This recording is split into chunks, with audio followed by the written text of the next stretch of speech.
I can only imagine how small businesses feel. But my advice is the same as it would be for marketing. Pick one thing and get really good at it before you try to do anything else. And that's the same as like social media platforms, because people are like, oh, should I be on all the platforms? No, probably not, depending on what your business is. Let's focus on one or two and get really good at it. You're listening to Brainwork Framework, a business and marketing podcast, brought to you by focus-biz.com. Brand Archetypes, what should we know about them and how are they going to help our business? With us today is the owner of Zeedia Media, Amy Zander. So excited to have her on. Amy, how are you doing today? Thanks for joining us. I'm great, Chris. Thank you so much for having me on your show. I really appreciate being here. Absolutely. So excited to have you. We wanted to ask, what is your entrepreneurial journey been like? What were you doing before and how did that prepare you for what you're doing today? Yeah, my entrepreneurial journey has been wandering all over the place. No straight line, lots of curvy lines. I went to Michigan State University, so I'm from Michigan, and I got a degree in journalism. At one point, I had this grand idea that I was going to be wandering the globe as like a National Geographic reporter with my sidekick photographer, and we'd be all like, look at that penguin. But no, that never happened. I actually started right in with writing marketing copy and sales copy for a startup. And that was really interesting because writing is my first love and I was getting paid for it. So that was cool. But I do definitely have an entrepreneurial spirit. I always wanted to own my own business. I actually started in high school. I had a house cleaning business that I had a few clients in high school that I saved money for college. And then in college, I would edit people's papers and things like that, kind of just on the side. My friends knew I was good at it. So did that for some extra money. And I owned a coffee shop for a few years here in my hometown, or the town I live in now. And I sold it before COVID. Thank you, Lord. I would not have wanted to try to do that. But in all the things that I've always done, I've loved the marketing aspect of it, promoting, the networking, the talking about it, the marketing. So when I was working on my cafe, this guy used to come in all the time. He kind of became one of my regulars and he owned a marketing agency, and he and I started talking about marketing. And he talked to me about this concept of brand archetypes. And so when I told him that I was going to sell my cafe, he said, well, what are you going to do now? And I'm like, I kind of want to do what you do. So he took me under his wing. I became his associate. He taught me all this stuff about brand archetypes and all kinds of good, cool marketing stuff. And he really opened the door for me. And then he retired and basically handed me the keys to the kingdom for brand archetypes. And I've been running with it ever since. He has been the most amazing mentor that I've ever had. So that is so here incredible. I hear that from a lot of other entrepreneurs too. Somehow there's just this opportunity that presents itself and there's a mentor, someone who can kind of teach us the ropes and give us that spark, give us the idea, and then it's up to us if we want to walk through that door. So to hear you had a similar experience is fantastic. Now, are there certain clients that you work best with? I'm sure you've worked with quite a few. Do you have an ideal client profile that you prefer to work with? Sure. Not a particular industry necessarily, but a business that is not a solopreneur, that has like 10 or more employees and they have a solid marketing budget and an idea of what they want to do with their marketing. Because I'm pretty in depth. I do a lot of stuff with branding and marketing and things like that. And I'm not the most expensive game in town, but I'm not the cheapest either. So when somebody comes to me and they need anything about marketing, whether they need a logo, I'm thinking about a brochure, I need a new website, whatever it is, I have two questions for them. The first one is, what's your budget? Because that eliminates a lot of questions down the road, or it eliminates wasting a lot of time, because some people have no idea what their marketing budget should be or what they want to spend it on. And we have that conversation. Sometimes they figure it out and sometimes they don't. And my second question is always, what's your brand? Do you know your brand? Are you really dialed in with your brand? And if you're not, I'll help you get there, but I need to know your brand before I can make any marketing assets for you at all. So a lot of people think that brand is their logo and their colors and maybe the fonts that they use, maybe their tagline. It's not your brand. Those are brand assets. Those are things that support your brand. But your brand is actually based on a feeling that you want people to have when they work with you or remember your brand. So it's hard to dial in what that is because you can't have all the feelings. You can't have all the feels because then you're just schizophrenic and your brand is all over the place, which is not what we want. So most small businesses, whether they're like a local plumber or a bookstore owner, coffee shop owner, something like that. They're not trying to sell to the whole world. They're just trying to sell to their universe where they are, and they might have a few competitors in their town. Maybe there's 5 plumbers, something like that. So if you adopt this process called brand archetypes, you're already going to be ahead of the game and ahead of all the competition in your area, because most people don't do it. And it's very easy once you grasp the concept of it, but people don't know about it. So I was telling you before we started recording that my goal is basically like world domination, in the sense that I want to tell as many small business owners that I can about this concept, because it takes this giant burden of marketing. Let's be honest. Marketing can really suck as a business owner, because you got to do it. You don't even know where to start. You don't know what your budget is. You're like, should I worry about all the social media platforms or one of them? Is this even an outrageous price for a TV ad or not? I don't know. All these things, and it takes this giant thing of marketing and it distills it down to one concept and one feeling. And if you focus on that for your brand will be golden and it will be consistent. And that's what makes people remember your brand, is the consistency of your brand and your message. Absolutely. And something that you described with brand archetypes is it's an easy yet powerful way to determine a brand based on emotional responses from your ideal client. So it's almost like this needs to communicate something to the audience, and it needs to be geared towards them. Otherwise, it's just a fancy picture and some scribbles on a piece of paper that becomes your logo, rather than making that real connection with your audience. How do you like to craft the brand archetype? How does that work? How do we kind of put that emotional aspect into what your brand is? Yeah. So what an archetype is a universally understood concept that is powerful and evokes emotion. Isn't that what we want our brands to do? So, for instance, one of the very easy ones to understand is the mother archetype. So everybody knows what a mother is. If you asked anybody on the earth in their language, give me some words that describe a mother, most likely they would say warm, caring, nurturing, loving, supportive. Everyone thinks about that when they think of a typical mother, right?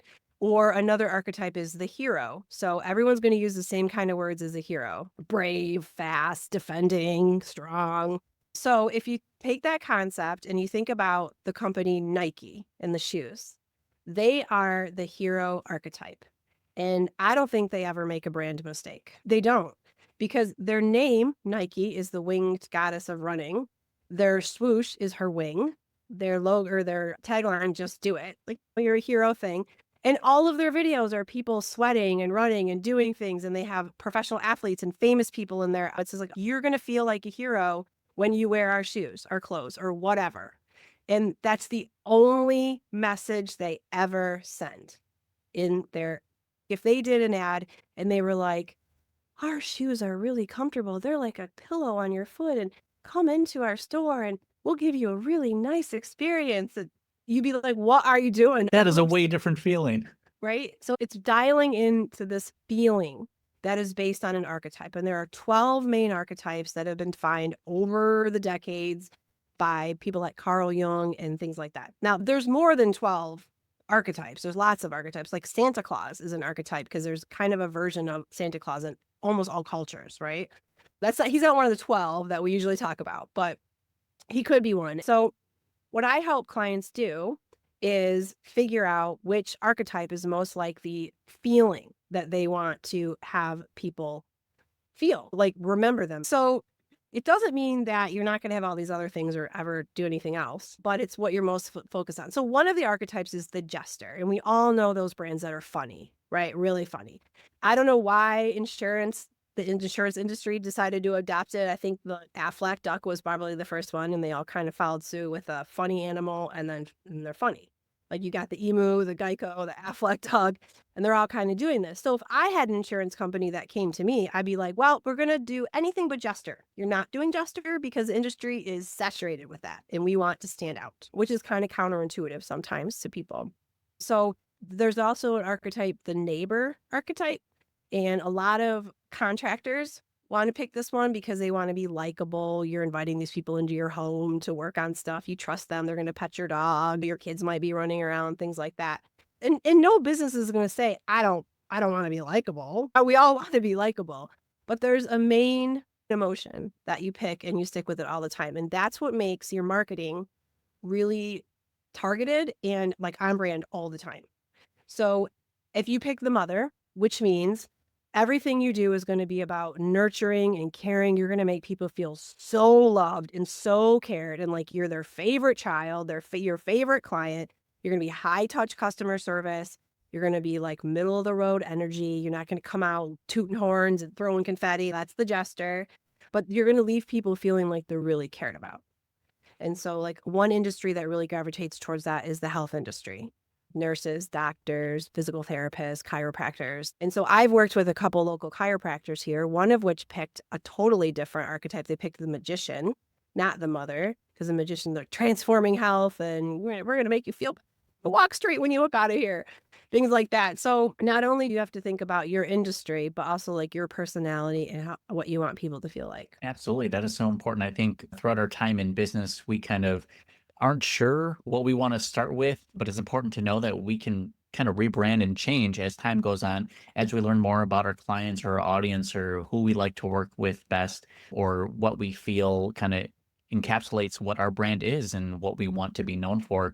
Who would have thought Wendy's being a jester, being kind of that sassy online internet person would kind of spark so much interest and virality to a lot of this. And kind of like you mentioned with insurance, they're all going for this jester, whether it was the caveman or maybe Flo is here to give you a discount. It's all kind of putting into this perception around what people think and feel about you and your brand and what it represents. So it's something important because these things aren't always on our conscious mind, they're subconscious. So things that are kind of influencing us and our behaviors as we go through life and we don't even know it. So it's pretty incredible. Yeah. You make a good point too, because I think when a lot of people start their business, whatever your business is in, whatever you're doing, if it's not marketing, because usually marketing people kind of hopefully think about this, but any other kind of business, you're thinking about, okay, I'm going to start this business. I got to name it. Then I got to file my taxes. I got to get the tax ID number, probably a website, maybe Facebook. And then you're off and running. And then maybe you don't ever think about marketing for the next 3 years. You're busy. Right? So the best time to figure out your archetype is before you even name your business. But most people don't do that because your name should match your archetype too.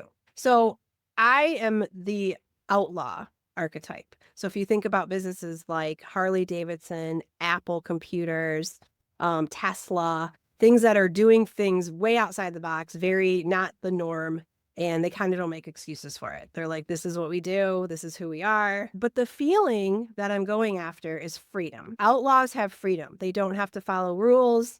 They don't have to care what other people think about them. They do what they want.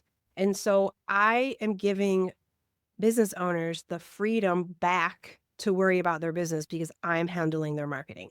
So that's all about freedom. So a lot of my marketing and my messaging is around what I've been saying today. Marketing sucks.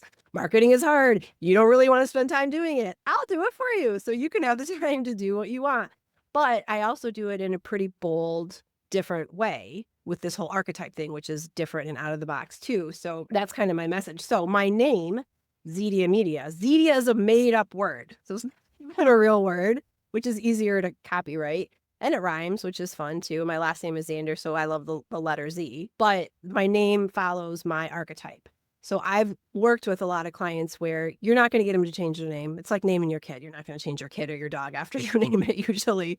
It's hard. But then if they're not going to do that and their name doesn't match their archetype, then you can do some things with their tagline, their slogans. I work with a financial advising company and they picked the neighbor because they're not suits. They're like regular casual clothes. They'll come to your house, sit at your table, talk about your money in a casual way. They don't use big words. They don't use all kinds of stats. They're not intimidating. But their name was like 3 people's names, which sounded like a law firm. And the names aren't even easy to pronounce. So I'm like, guys, this is not very neighborly and friendly. This name, what are we going to do about that? So we shortened it to the first 3 letters of their name. And then we created, their podcast is actually called Kitchen Table Finance. And they switched everything they did. They brought everything around to this neighborly thing. And they're so relatable, easy to understand. And it's great. It's really worked for them.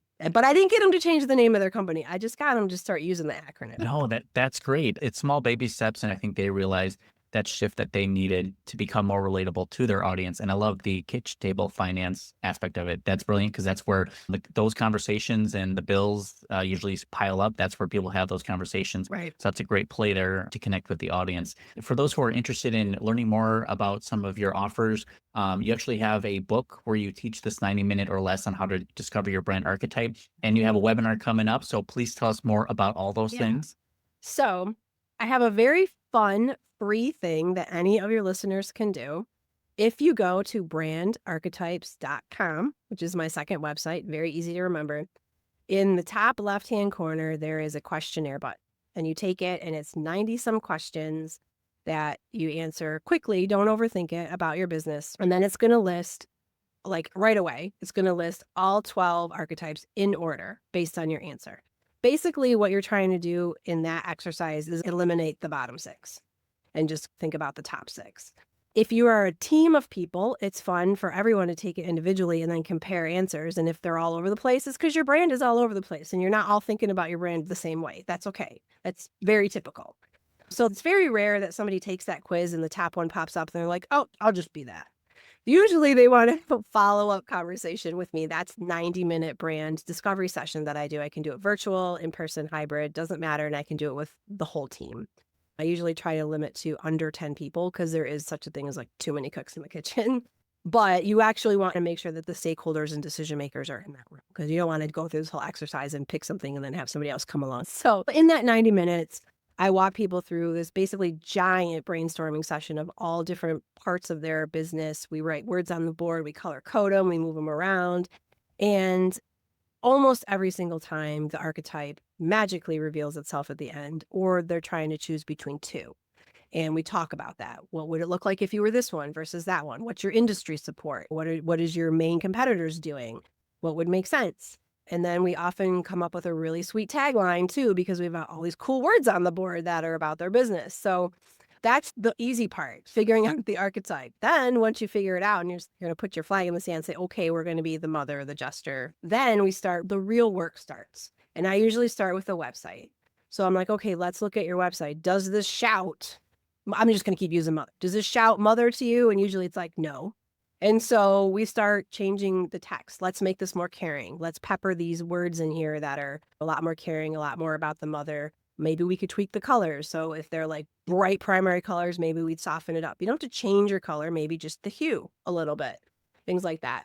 So that we start with that and then we go on to whatever's most forward facing with the clients. Usually it's social media. And then we look at brochures. And I always say that your brand should permeate every single thing you do in your business, including what your voicemail sounds like, who answers the phone when they call your business, what color you paint your conference room.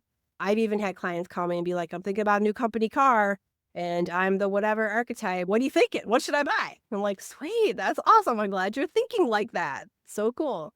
And then once you start thinking about it, you can't stop thinking about it. You're going to see it everywhere. And then all you have to ask yourself, anytime you create anything for marketing in your business, is this mother enough? Did we do it? Did we hit it? Yes or no? And you're going to know because you're human.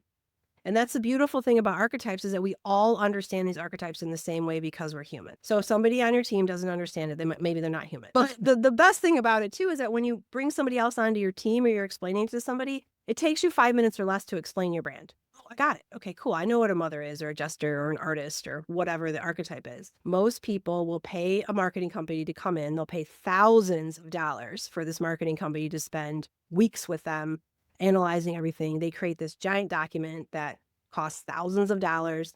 They hand you your document and they're like, hey, here's your new brand. And you're like, cool. And you set it off to the side and you go back to work because you're busy. You got stuff to do. Right? So the opposite of that is 90 minutes with me, figuring out your brand and your emotional connection with people, and then you're off to the races. I love that. I'm just picturing like the CEO of a company peeling through the parking lot in a minivan and he like rolls the window down. He's a little more tough on the inside, but he's got to outward project the motherly sort of archetype. So it'll be interesting to kind of see how people blend that with the personalities in the business. So really creative way to kind of understand what they're going through and then how to communicate that with the audience of what is the feeling? What do people want to think and feel about this business when they interact with you? So that's super important. the brandarchetypes.com link we'll have available down in the description. Where else can people find out more about you and get connected with you online? Yeah, thanks for asking that. So at the brandarchetypes.com website, other than the questionnaire, there's a page for each archetype with lots of information, examples of businesses using the archetype, SWOT analysis, all that kind of cool stuff. So check out that website. It's fun. And then my business website is zeediamedia.com. That is the one where it has all my services. So I am a full service digital marketing agency. So I do all kinds of fun things like social media marketing, website creation, logos, all that good stuff too. But the brand archetypes is what I really like to talk about because that's where I start with all of my clients.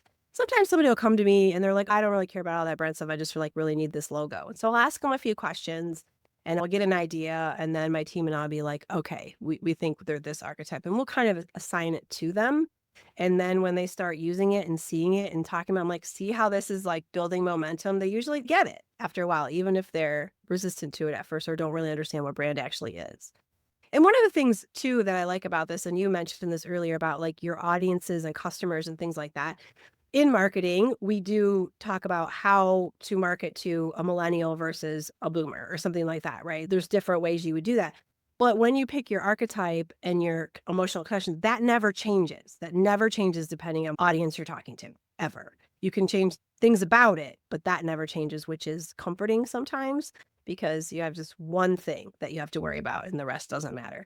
So an example, like if somebody picks the jester, which is rare that they pick the jester because it is funny or it is hard to be funny all the time.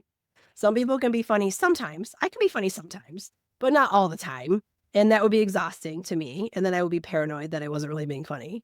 And we've all seen those commercials where we're like, I think it's supposed to be funny, right? Like that's the death sentence for a jester brand. Like you never want that to happen. So you got to be on if you're going to be the jester brand. Yes, absolutely. And we'll have the other links available down in the description and show notes for everyone to get connected with you as well.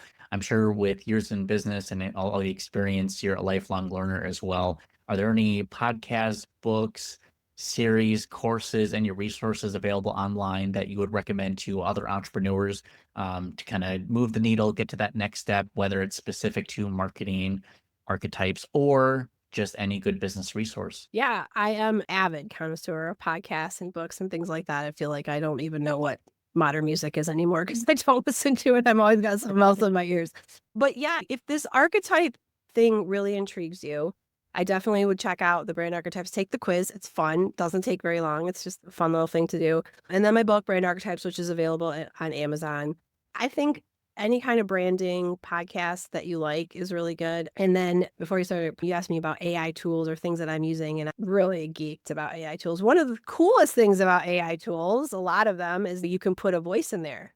So you can say, write this really funny or make this really caring and high touch customer service. And it works. It's really good and you can train it. So that's another tool that you can use to dial in your archetype brand. I have all different voices in my AI tools for my different clients that I use, which is great. Yeah, AI tools are pretty incredible. And it is interesting to hear from a journalist, someone who's been in copywriting and writing copy for so long, to embrace these AI tools, because not only are they writing copy, they're making images now, they're making videos, they're having conversations, they're taking over a lot of different services. But as we mentioned earlier, we kind of feel like this levels the playing field for a lot of solopreneurs, small teams with businesses. This is giving them the same tools and resources as these big box companies. So it's just nice to be able to have that level out a little bit so that they can have more output, do more things with less time and resources. It's a big deal for them. Yeah. I think that AI can also seem really overwhelming, much like marketing can seem really overwhelming. And I don't know about you, Chris, but I am definitely in the social media algorithm clutches right now. Like anytime I go on any of my feeds, all I'm served is AI tools, marketing tools, do this, do that, create these great videos. And it can make me feel like I'm not doing enough. And I'm a marketing person and I feel that way. So I can only imagine how small businesses feel. But my advice is the same as it would be for marketing. Pick one thing and get really good at it before you try to do anything else. And that's the same as like social media platforms, because people are like, oh, should I be on all the platforms? No, probably not, depending on what your business is. Let's focus on one or two and get really good at it. And then maybe think about something else, if or not, if you're busy and that's working for you. And the same goes with AI tools. And you figure out the tasks that you really hate doing or that just take up a lot of your time that is not creative. It's not fun. You dread it. And there's probably a tool that can help you with it. And that's really what AI is all about. It's not to replace the creativity or anything like that. The writing and stuff like that is really exciting to me. I like that. The whole art thing is a little weird to me just because my kid's an artist. I'm involved in the art community. But I also think it's never going to replace real artists. Never. I mean, an AI cannot sculpt something, at least not right now. They can't paint something with real paint. It's all digital stuff. So I don't worry so much about it taking over the world. I don't think that's going to happen, but it will Right. make our life easier in a lot of ways. Yeah, absolutely. Again, an AI tool is just another tool like money or software or a production line or a faster way to complete a process or anything. This is just another one of those tools. But I think something people need to realize is that AI does not create, it just replicates and imitates. So there will always be have a need and input for original human-made creations because it simply can't recreate something. If you try to ask ChatGPT to put a salmon in a river, it will give you a filleted, already Right. smoked and cooked salmon instead of the natural fish. Right. But some fun things to play with AI. I definitely agree. It's a great tool. A lot of uses for it. It's definitely helping a lot of business owners save a lot of time and save a lot of money. So that is incredible. What is on the docket, the agenda for 2025 and beyond? I think you have a class or a mastermind series coming up in May. Yeah, so it'll be my third annual marketing summit. So it's an in-person event. We do record it so people can buy the recording. But it's going to be in Lansing, Michigan. And then after May, I'm going to take it nationally. So the next one will be in Portland, Oregon. I have some referral partners and people out there that are helping me get that together for probably later in 2025.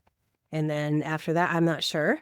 But like I said, my goal is world domination to teach as many people about brand archetypes as I can. And so in all of these summits that we're going to be doing, I'm the keynote talking about brand archetypes. But the one in Lansing I'm really excited about is basically it's a boot camp, and it goes back to those two questions that I always ask people: what's your budget and what's your brand? And then what do you want to spend your market? What should we spend that money on? What's going to be most effective for you in your particular business? Because that might not be the same as the guy down the street who has a totally different business. So it is a boot camp where we start off in the morning. We have a keynote who's just I'm not the keynote on this one because I've done that enough in Lansing. Everybody knows it's about me here. But she's going to just fire people up, get them excited. And then I'm going to talk a little bit about think about your budget. And then we have a workbook, and they're going to go through a series of classes. We're going to start with brand, website, SEO stuff, graphic design, all the different touch points on marketing. And they're going to be asked questions like, are you good? Are you good on this? Do you need to work on it? If you do need to work on it, you're going to hire it out, or are you going to do it? If you hire it out, this is about what you should expect to pay for it. And then they have a list of priorities. At the end of the day, they have a marketing plan and a list of priorities and a budget to work with. So they know what to do first and whether they're going to do it themselves or hire it out. Because I think that's the hardest thing when you're a small business owner and you have to do marketing. Where do I start? What do I spend my money on? What's going to be the biggest bang for my buck? What am I not doing? What is SEO? Like, do I need to worry about it? Probably. But you can also pay somebody to worry about that for you. I'm really excited about that because I want people to leave with something tangible that they can put into action. I don't want just people talking at them all day. So that's really exciting for me. And that's what we're building this bigger to take nationally. But I think it's really important. And our target audience for this are small business owners, solopreneurs, nonprofits, people that have to do a lot of their own marketing or at least make decisions about the marketing for their business. So it gives them tools for that. That is wonderful. And I imagine it's going to give people some clarity and direction for their business. Are there any other dream outcomes you think a lot of these small business owners, entrepreneurs, solopreneurs are going to experience after attending the summit? Well, I hope that they get some peace of mind, that freedom to feel like, okay, now I have a handle on this. Now I know what to do first. My website's cool, but now I'm going to work on social media or whatever. And then give them the resources for the people that they can go to for this help. And one of the things I really am being very clear with my speakers and presenters and things is that you need to give whatever topic you're speaking on, let the audience know a range of what they should expect to pay for these services, because it's all over the map. I've heard horror stories about people that like paid $30,000 for a website that I would have charged 5,000. I mean, I don't like to see people get ripped off. We don't have a lot of money as small business owners. We need to spend it very wisely, and we need to know what we should be spending. And it's hard to know that. And of course, prices in Lansing are going to be different than LA or something like that. But in Lansing, where my audience is, I just want them to have a range to know if whether they're paying for, if it's smart or not. So that's really important. Every presenter has their own topic, their specialty they're presenting on, but we do have an outline for them so they can ask those really important questions to the audience so they can fill out that workbook and make those choices. So it's going to be streamlined that way. And then we have a whole vendor row. So we're cherry picking our vendors that are in it, and we only want one from every category. So like one business lawyer, one financial advisor, and then other marketing people that aren't some of the speakers. And then we're giving scholarships away. So there's 2 big scholarships we're giving away then to 2 random people that come, and it's money that they have to use towards services of somebody at the summit, either a vendor or one of the speakers, whatever thing that they deemed is their most high priority in marketing. Then they get the scholarship and they can spend it with that vendor. Very nice, very exciting. I'm sure a lot of people are going to get a lot of value from the summit. It's going to be drawing a lot of attention and interest based on everything you're offering and the value that's given here. So it's very exciting to see that build out and play out. So Amy, we appreciate you taking the time. Any last words of wisdom or advice for any of our entrepreneur business owners out there who are struggling? So this imposter syndrome is something that happens to all of us business owners. Doesn't matter what business you're in. Every once in a while, you'd be like, do I even know what I'm doing? And sometimes your imposter syndrome might come from just feeling like you're not doing enough marketing for your business or something like that. But my very wise mentor explained something to me that I have loved to pass on to people because it helps me when I start doubting or feeling, again, like the algorithms are making me feel crazy. So thinking about marketing and everything you could possibly know about marketing on a scale of 1 to 100, like 0 being I know nothing about marketing and 100 being I know everything there is to about marketing. I know we don't know each other very well, but I have a marketing agency. I've got a podcast about it. I wrote a book about it, all this kind of stuff. Where would you put me on that scale of 0 to 100? That can be so tough. One, to try to understand someone else's knowledge on it, but even reflect on our own. I would say after doing all of that, you're still a lifelong learner, probably always wanting to learn more, probably 80 plus, right? I mean, it has to be there. That's the solid B and above, right? That's awesome. I wouldn't put myself that high. I think most people wouldn't put themselves as high on their, like if they're a plumber or whatever they are. I would put myself maybe 60, but you're putting me at 80. So here's the thing about the imposter syndrome. All you have to know is a little bit more than somebody else to charge them money for it. It's true. I know more than the average bear about marketing, so therefore I can talk intelligently about marketing and I can charge for services for it. Do I know everything? No, not at all. There's always something more to learn. And so that has helped me so much when I'm thinking about, do I know enough? Am I on the right path? All that kind of stuff. So if you're a business owner out there and you're ever doubting yourself, think about where you'd put yourself on that scale and then think about where your customers will put you on that scale. And it's always going to be higher. I love it. Very smart, Amy. We appreciate you coming on to share your words of wisdom, all of your offers and details. Make sure you check out the links down in the show notes and descriptions so you can get in touch with Amy. And so excited to watch your progress and see how the summit goes and all the things that you're ramping up for a successful 2025. Thank you so much. Thanks for having me on the show. I really appreciate it.